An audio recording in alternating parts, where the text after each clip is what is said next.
Hey everyone, it's Britt here with Green Bee Flowers. Now, it's been a while since I've done a video just like bouquet making, so we are going to make market bouquets together today.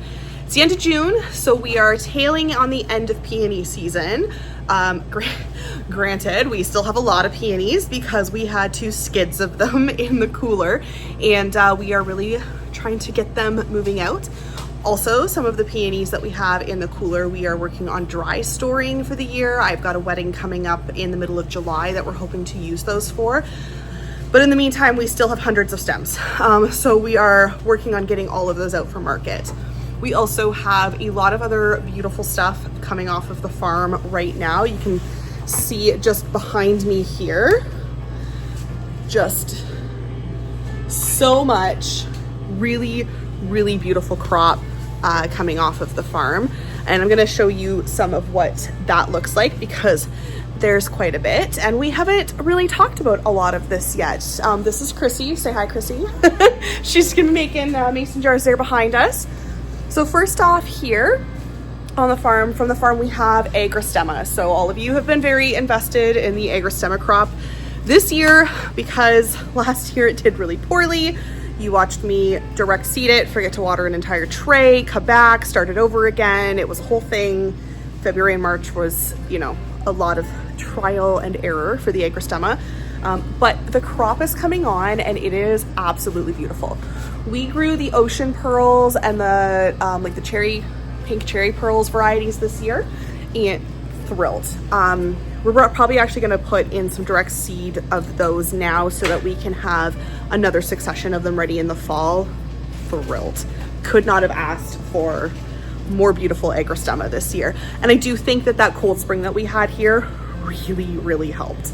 Delphinium. So I took you out to the farm in the last video. You saw kind of the remnants of the delphinium crop. This is basically what we've harvested. So we probably got about 40 stems of delphinium off this year, and that's honestly enough. It's not going in our summer flower subscriptions for July because it really bloomed far too early.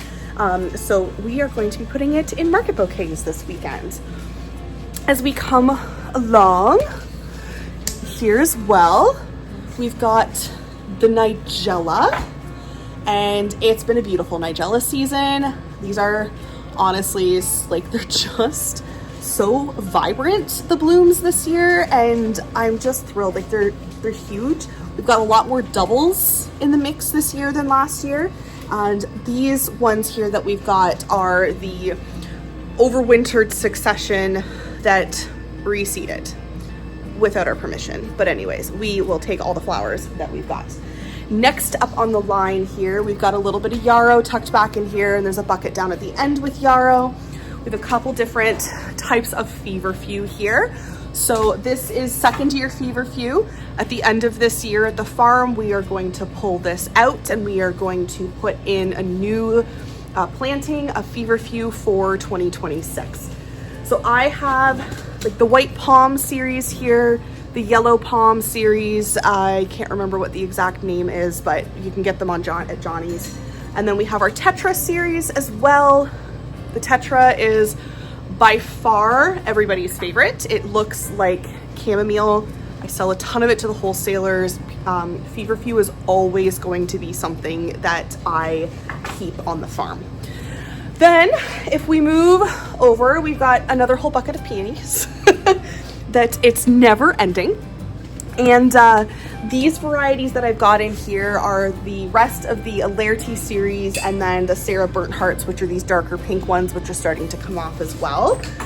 Down on the ground here, I have some Rudbeckia. We've got our Gloriosa double, and we've got our Prairie Sun varieties. I've got some Tweedia, or it's not some Tweedia, some Chinese Forget-Me-Not down in there. Let me just, here we go, now we can see. And then also beautiful pink and white campanula. Now the campanula stems are actually going to be for a wedding that we're doing this weekend. So these are going to get separated out and put in the cooler. There's Orlea and some eucalyptus and stuff in there as well. These are not going to be going into market bunches, much I'm sure to all of our clients' dismay, because they loved the Canterbury Bells this year. As we move past, we've got the summer succession of our Potomac series snapdragons are starting. I only ordered a mix of the Potomac series this year. Last year was a rough snapdragon year. This year everybody's like at least standing up straight, so love that for us. But I'm thrilled with how these look. Now we are going to be battling a little bit with some rust on the snapdragons already this year. You can see it's kind of like working its way up. So Nick is out at the farm and he is treating for that. It is a spore, so we are gonna have to likely treat the plants, but also the dirt, and it's gonna involve some like maintenance on our part. But the stems right now are healthy enough. They're hydrated. They've sat in the cooler for a good 24 hours. 12 hours. I picked these last night, Thursday night. Very pleased with the stems of the snapdragons this year. And then mixed in with this bunch as well, I also have some of the Costa series. These are the bridal silvers, I think. We had these in the greenhouse as well. Stunning. Love these. Up top, I have some miscellaneous larkspur, some reseeded larkspur, and then also our lavender is starting to come on as well. We're going to be bunching this lavender up for market and selling stems for like stem bunches for $10. People love the fresh lavender. We will also end up drying lavender as well to get us through the winter season. And as we keep moving down the row, I've got the last of the Greenhouse One's Bouquets. This was reseeded Bouquets from last year, and I've absolutely loved it this year. We got really lucky with a lot of the plants that I wasn't expecting to reseed, and the stem length on a lot of those has been incredible, which has taught us a couple of things. One, a properly heated greenhouse means that our season extension is going to be a lot further on both sides than we originally thought.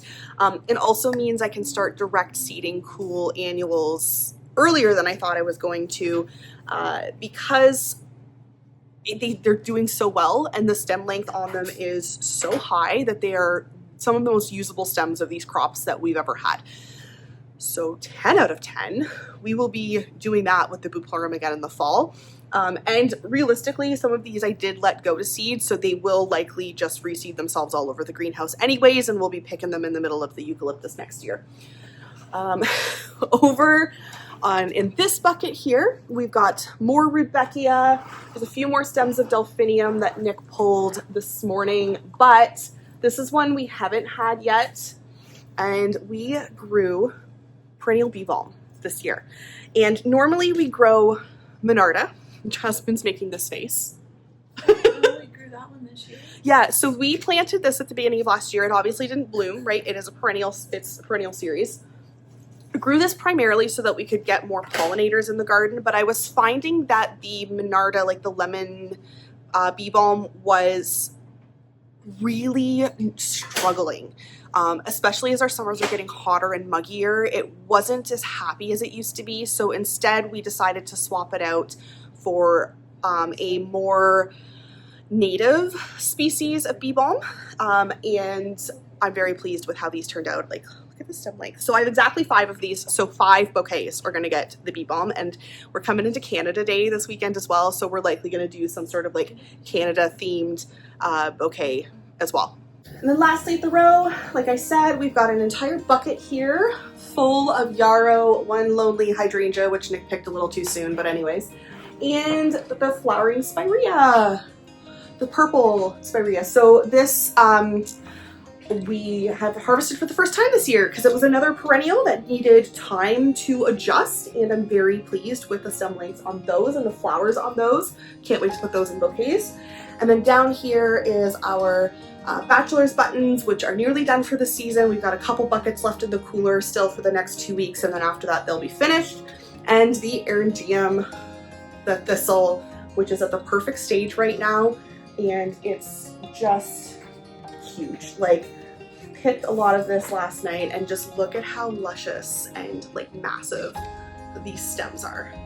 So really, really great. We're now into like the 3rd year of our Eryngium, which means that we can pick these quite thoroughly, and because they've completely perennialized, I don't have to worry about leaving stems on them anymore from year to year because the plant has good deep root systems. They're gonna keep coming back every year. So now that you see what we're working with, we're gonna get started on bouquets. I'm going to let you know that I do have some flowers in the cooler as well that we're gonna be kind of adding into the market bunches this year, like some red roses that need to clear out of the store this weekend because we are coming into a long weekend. We're gonna be closed for 4 glorious days, yes! So this is an exciting market for us this weekend. July long weekend is the kickoff of the summer season and we're ready to sell lots of flowers. It's gonna be a beautiful Saturday, so let's get into it.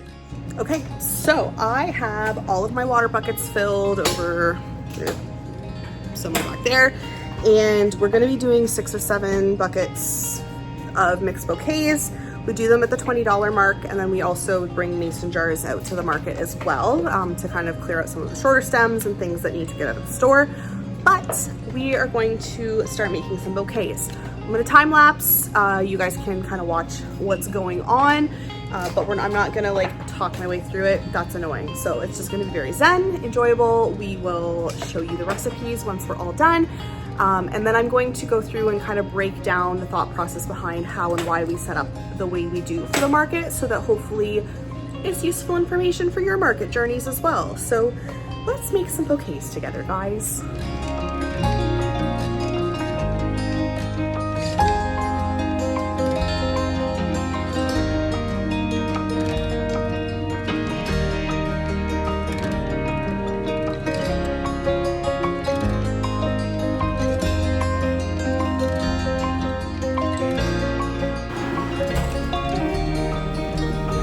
Bouquet recipe number 1.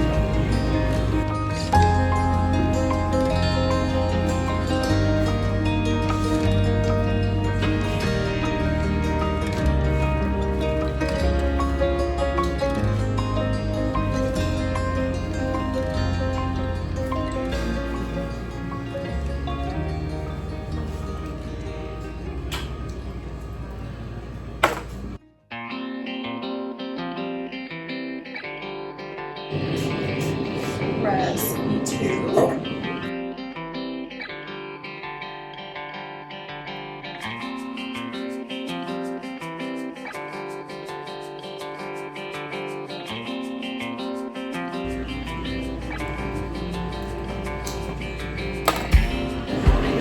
And then this is recipe 2. Really love this one. Feels very much like a July garden. All right, so for these ones, we're gonna be doing our Canada Day bouquets.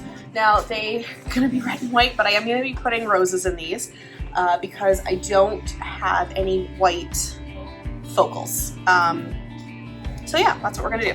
We are, however, gonna incorporate some eucalyptus. This is too pretty not to.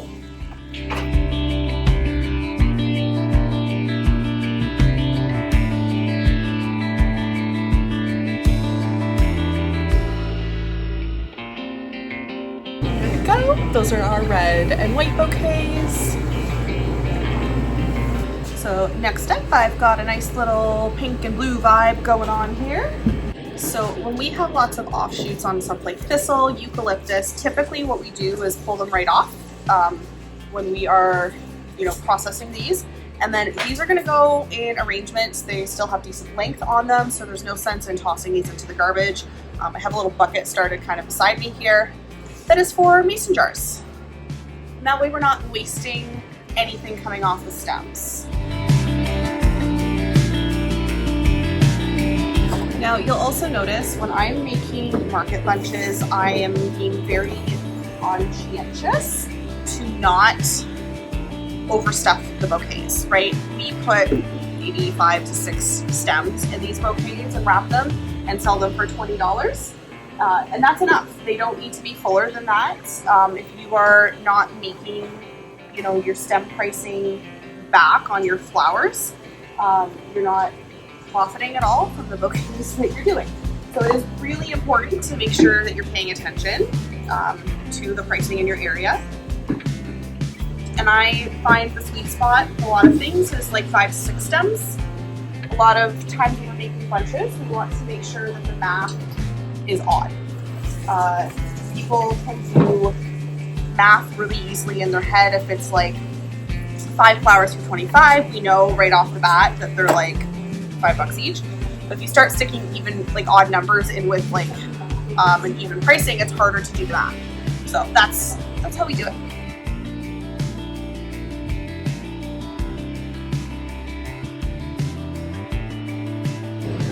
What? Were you about to speak? No, you started singing, and I may take that off of the time lapse and incorporate that into the bouquet. Or the I do not give you permission. Don't you? Here's our beautiful pink and blue bunches. I'm gonna get these wrapped now, and I'll take you over to the front while I'm doing that. Okay, so for market bouquets, there's a lot of questions about how we wrap. It's very easy. We always start with a piece of tissue paper. Quite simply, you're gonna hold it. This is 18 by 20, 16 by 20, something like that. Your wax tissue. Okay, it has to be wax tissue. If it's regular tissue paper, it's going to get soaked, not a good time. You are going to want to fold it up slightly on an angle. So make sure you've got the short side away from you. You're gonna fold it until it looks like that. Set it down. Then you are going to take your flowers. I'm going to tilt you so you can see. So I don't do any extra things with like, you know, cutting tissue paper and making these silly business. No time for that. So what I do is fold it up like this. So you're creating your like short edge, and then essentially just wrap it. So that's the first part. And then we go in with our newsprint paper. So we use white newsprint. I don't use the brown craft paper anymore. Fold it up, lay it flat, fold it over, and there we go. Nice and easy. We then go with our twine. Cut a piece about yay long.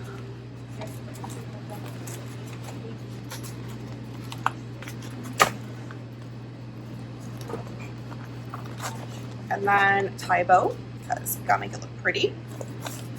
Gets that. Then we always put my stickers.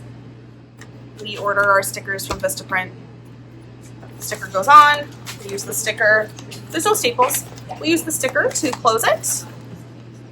There you go. All done. The back in the bucket.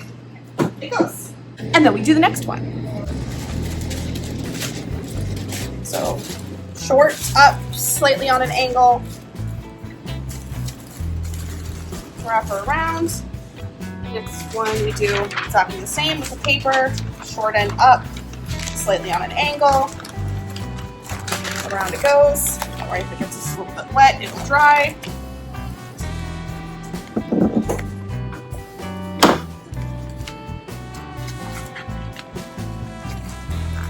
Do your bow. Twine.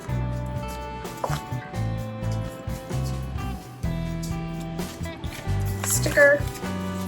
There you go. We do 5 bouquets in every single bucket.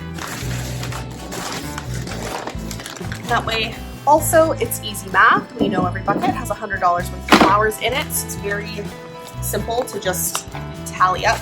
You always do 5 of the same bouquets in every bucket. You give too many different options, and people have, they can't make decisions. So you have to not give them too many decisions. 6, I think, is kind of the maximum options for like how many different types of flower recipes we have. It seems to be the sweet point where it doesn't overwhelm customers, but still gives them enough like choices that they feel happy with their purchase. There we go.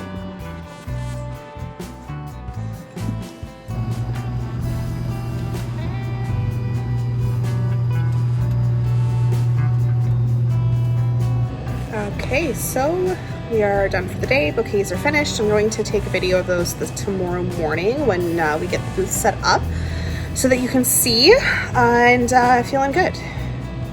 We usually do about 30 to 40 bunches for the market with like and half dozen mason jars. We find this year the bouquets are selling a lot better. We do also have the eucalyptus and the lavender this week as well. When we price our bouquets, and so if you're thinking about just pricing in general, it's really important to understand, like, depending on where you are and how your business is set up and registered, you may have to pay taxes. We do. So we have those tax in the $20, and I actually have that set up in my point of sale system, so I don't have to do the math later. It just runs the report for me.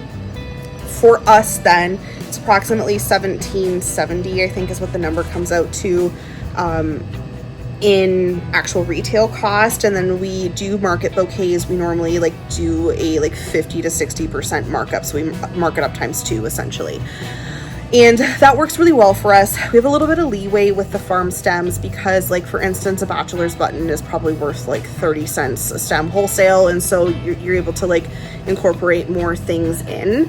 And we also are lucky because, we do have the wholesaler that we work with, so I can see the current pricing in Ontario coming out of the GTA and the Toronto flower market for a lot of grower stems and local stems. So we definitely try to price so that we are matching what the stem pricing is for our area. I am not a fan of undercutting other florists. I'm not a fan of undercutting the industry. I actually think it's incredibly problematic and really, really rampant in the area that we're from because there are so many flower farmers and florists who are just doing it as a hobby, right? And this is a whole different pricing conversation. I'm still working on my COGS worksheets. I want to kind of roll those out separately, but I have so many thoughts about the industry and pricing in general, and bearing in mind though that handing a vendor $20 for flowers is easier than having to do all of the math additional change that you would want to do if they're paying the tax on top of that. So it's a fine game between being cognizant of the market and your clientele, and also finding that point of ease for just making that quick sale, right? That's probably the biggest challenge in markets in general, and that's not likely to change at any point when we're doing markets. I will say that farmers markets in general are becoming more difficult. I think on the whole, it's a problem of not having new farmers in the industry, and not just food farmers, right? We come from an area in Southwestern Ontario where, we are not directly in the GTA. We're not in the county where all of the berries and the wine and up in that area where primarily the majority of the agriculture, the food agriculture in Ontario is. And so what we're finding here where we are is that as older farmers are beginning to retire out of the industry, we are seeing less and less young farmers taking up as the next generation. And that's making it more difficult to meet the requirements to be listed a farmer's market, and it's making it more difficult, I think, for vendors on the whole to want to participate in markets when you don't have those staple vendors that are a part of it. And so even the difference between before COVID, when we started growing flowers, into now, where we've actively seen 3 large growers in our community retire, and good on them, right? Farmers work really, really hard, but there isn't a new generation around here to start taking up that vocation. And it's incredibly expensive. We live in an area of Ontario where real estate is insanely priced. We are small towns with Toronto pricing essentially, and it doesn't make it easy. And so there's a lot of challenges, I think, for markets in general. And as we think about, the future of the flower farm as well, you know, we're starting to have conversations about what is it going to look like if we decide to add food into the farm. What is that going to look like for the future of the business? How is that going to change logistics? Because there has to be food. We love flowers. Flowers are great, and they are still a extra, though. It's not like we're going to become a food, like specifically a food farm, but I think there's room for expansion into that because the needs of the community needs to be met as well. We're in a super unique position where we actually do have, you know, access to land, and access to said retired farmers who know an incredible amount. And so it's a very interesting place, I think, that farmers markets are in right now. And I don't think it's just unique to like our market. I think that on the whole, we're starting to see either young farmers burning out, you know, that those market gardens they started during COVID are no longer paying the bills because the reality is being a farmer is expensive.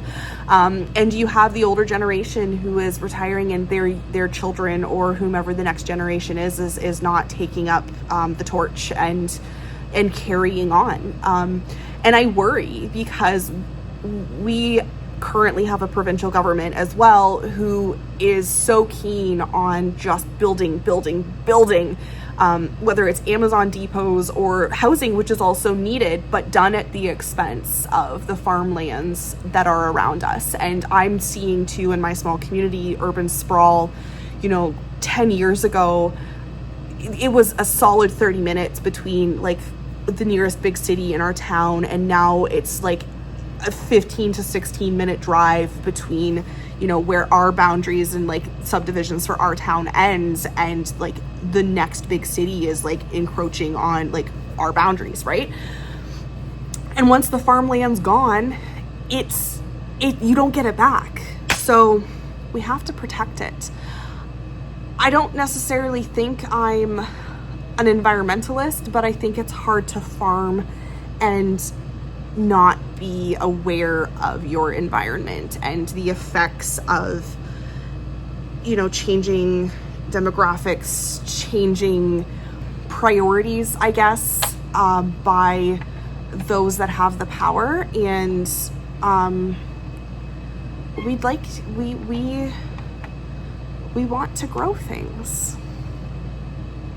So right now we're growing flowers, and we will continue to learn and grow into the next thing. And so I guess we will set up at market and have a great time, because it's those relationships that we build now through our vendors, through our customers, through our, you know, wedding clients. Those are the people that, you know, come back and will continue to, you know, grow with the business. We're just getting started.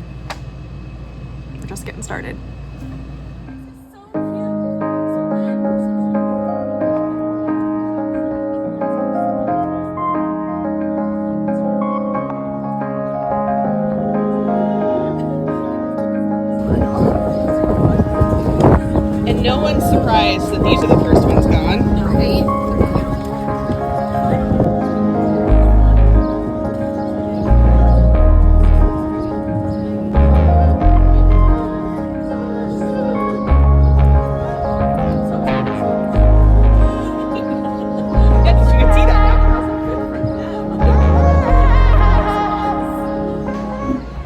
So it is market day. I love market day because it's always very busy downtown, and we're having a great morning. It's been open for half an hour and we're like $300 worth of sales already. Bouquets are flying out. Incidentally, nobody yet has bought one of the Canada Day bouquets, but that's okay. We've still got 2.5 hours. So this is gonna be a good day. It's bright, it's sunny, everybody's happy. I'm probably gonna need more caffeine at some point this morning. Yeah, I love summer. It's here, our flowers are beautiful. And it's just so fun to see people like ogling the blooms that we grew. Such a gratifying feeling this year.